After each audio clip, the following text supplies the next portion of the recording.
Hello mga ka-J-Vlog, welcome ulit sa panibagong video. Sa video na to, gigame test natin itong Samsung Galaxy A05. Okay kaya to for gaming? Tara mga ka-J-Vlog, check natin.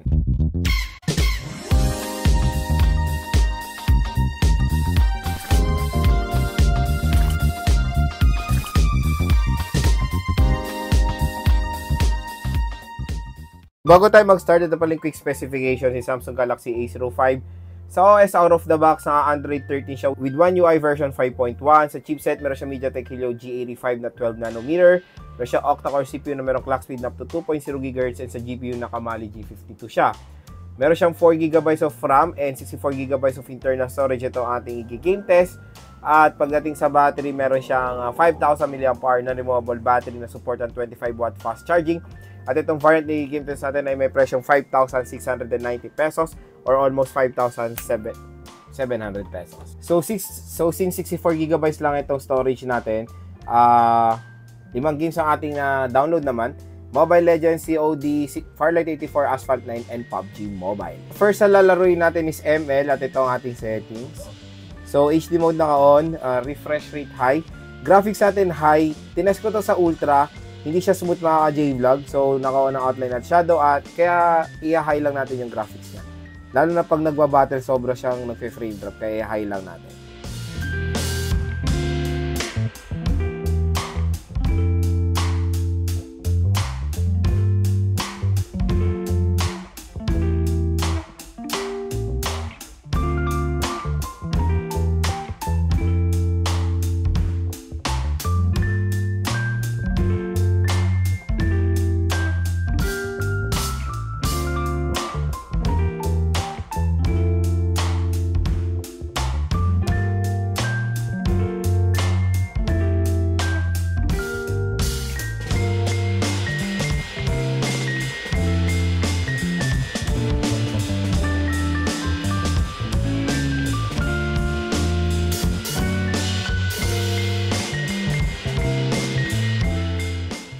So pagdating sa ML, yun nga sinabi ko sa inyo, sa ultra graphics, hindi smooth talaga performance ni Samsung Galaxy A05 yun. Hindi ko alam mga ka-J-Vlog kung sa RAM at ROM din. Feeling ko sa RAM hindi kasi gano'n naman kasi pareho naman 4GB yung 4GB 128 and 4GB 64. Pero sa yun, same lang naman ng RAM kaya I think dun sa isang variant ay ganito rin ang performance niya. So sa ultra graphics, nakaka-experience tayo ng malalang frame drops lalo na pag nagbabattle. Okay naman yung connection natin, stable siya. So kaya ang ginawa ko, sinet ko siya sa high settings lang. Surprisingly ay playable naman siya mga J-Vlog. Meron tayong mga few frame drops na experience minsan pero manageable siya. Makakalaro rin naman kayo kahit papaano ng Mobile Legends dito sa Samsung Galaxy A05 pero wag sa ultra graphics, hindi maganda performance niya. So next naman try natin sa Farlight 84. Yung graphics sa pinakamataas niya is balance.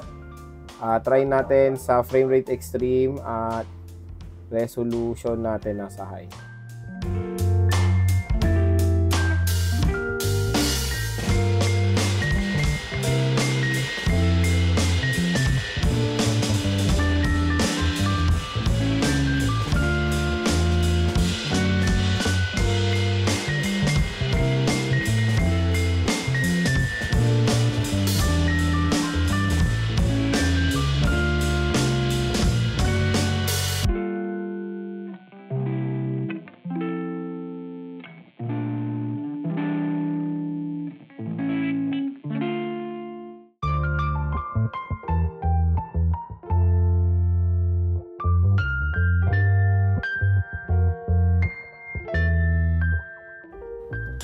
So pagdating sa Farlight 84, so yun nga, hindi maganda pag sinet nyo talaga siya sa mababang graphics.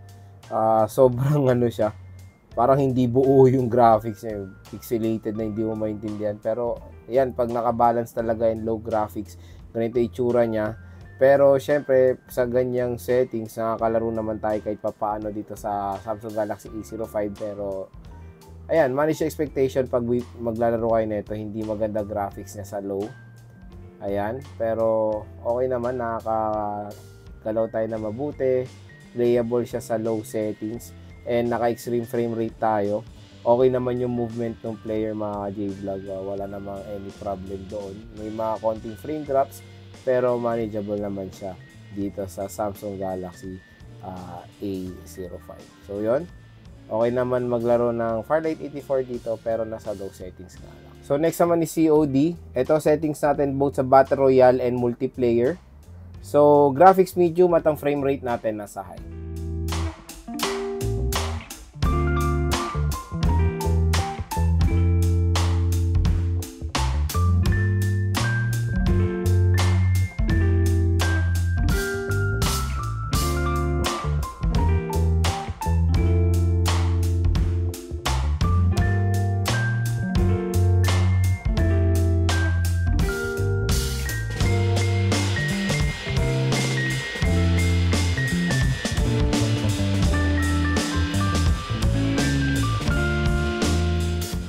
Pagdating sa COD Battle Royale, okay rin yung performance dyan. Sinet nating setting. So, sad to say, hanggang medium graphics lang naman siya available. Pero sa performance niya, ay playable naman ang COD Battle Royale dito. Meron mga slight frame drops tayo na experience minsan.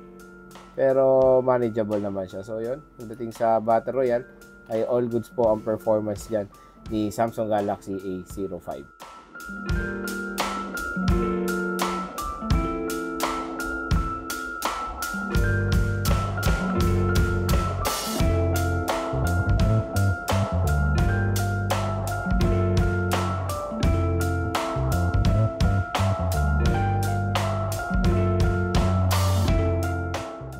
So pagdating sa COD multiplayer, tingnan nyo naman performance ni Samsung Galaxy A05. Okay naman. Nakakalaro naman tayo mabuti dito. Meron mga slight frame drops along the way. Pero kaya niya naman kahit pa paano.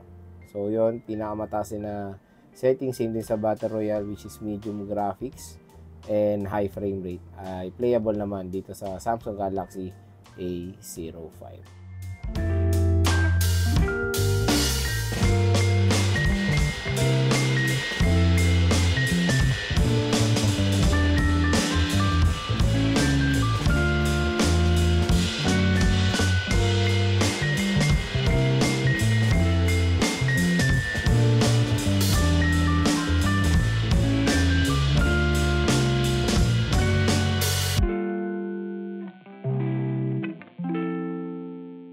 So pagdating sa Asphalt 9, ako makikita nyo naman performance niya, 'di ba? Playable naman siya. Meron tayo na experience din na frame drops habang nagka-clash siya sa kotse, pero very minor lang naman. So yon, playable naman po ang Asphalt 9 dito sa Samsung Galaxy A05. So next naman is PUBG Mobile. So ang graphics natin HD at ang frame rate natin nasa high.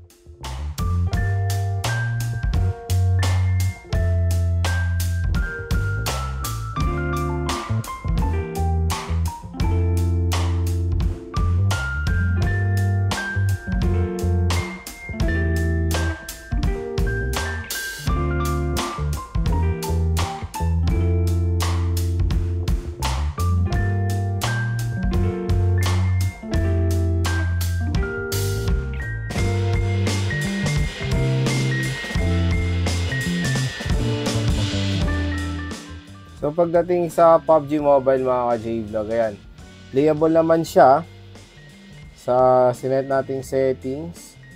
Rotation, okay naman, pero minsan may frame drop. Very minor lang naman. Okay rin naman yung movement niya. So, sa graphics, sinet natin siya sa ano bang settings natin sa graphics ata, HDR. Tingnan nyo na, maganda rin naman yung graphics niya. Kaya kung naghanap kayo ng isang smartphone na pwede rin pa ang PUBG, okay rin naman ang performance ni Samsung Galaxy A05. Mga J-Vlog, nakita nyo na yung gaming performance ni Samsung Galaxy A05. So yun nga, ang chipset nga netong smartphone na to is the MediaTek Helio G85 chipset. Yung GPU niya kasi is Mali G52. I think sa ganyan namang specs ngayon 2020, lalo sa kanyang presyo na 5K, below 6K, ay okay rin naman siya. Reasonable pa rin naman yung chipset na yan, to be honest. Kasi tingnan nyo naman yung mga predecessor ng Samsung, di ba? sobrang ang babagal ng chipset noon na hindi talaga pang gaming. Pero dito sa G85, kahit pa paano ay nakakalaro rin naman tayo dito sa Samsung Galaxy A05. Ang nakakalungkot nga lang dito is bakit pa nag-offer si Samsung ng 64GB, diba? So sana kahit na 4GB 128 and 6GB 128 na lang, 64GB kung makikita nyo naman, ang konti na lang nalagay natin games, kaya kinuha ko talaga 64 para makita ko na lang kung ilang pwede pa malagay na games dito sa Samsung Galaxy A05 sa 64GB. And napakaliit na lang talaga yan mga J-Vlog. Hindi ko pa full resources yung COD doon, pero ML na full resources ko yan. Hindi pa ako nakapag-download ng Genshin, full full storage na. So mababa na talaga 64GB ngayon 2024. At ang pinaka minimum na talaga at pinaka the best na storage na pwede nyo mabili is 128GB na. So meron naman in-offer ganyan si Samsung, pero medyo mahal na siya. 6.5 na po. Almost 6.7 ata yun. So 6.7 or 6.5. So sa ganung presyo, yung 4GB hindi na perfect yun. Sana ginawa na 6GB of RAM and 120GB yung pinakamahal na variant, pero 4GB 128 yun.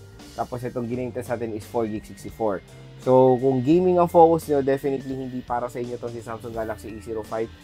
Para to sa mga users lang na, para to sa mga consumer na yung mga basic lang naman ang nilalaro tulad ng ML. Pwede to sa ML, COD pwede to, pero when it comes sa Genshin, yung mga sobrang heavy games, I think hindi ganoon kaganda performance ni Samsung Galaxy A05 dahil itong ginintest natin is 64GB lang. Kung maglalaro kayo dito, kunin nyo is 120GB para mas maging sulit naman kumbaga ang pagbili nyo ng smartphone na to, dahil sa 120GB marami pa rin naman kayo malalagay dyan. So kung i-rate ko yung gaming performance niya sa kanyang presyo na 5.7, 1 ang lowest and ang highest, so score ko dito mga J-Vlog nasa 7 dahil sa kanyang internal storage. So yun, kung interesado kayo sa Samsung Galaxy A05, huwag kayong mag-alala, ilalagay ko po yung link nito sa description.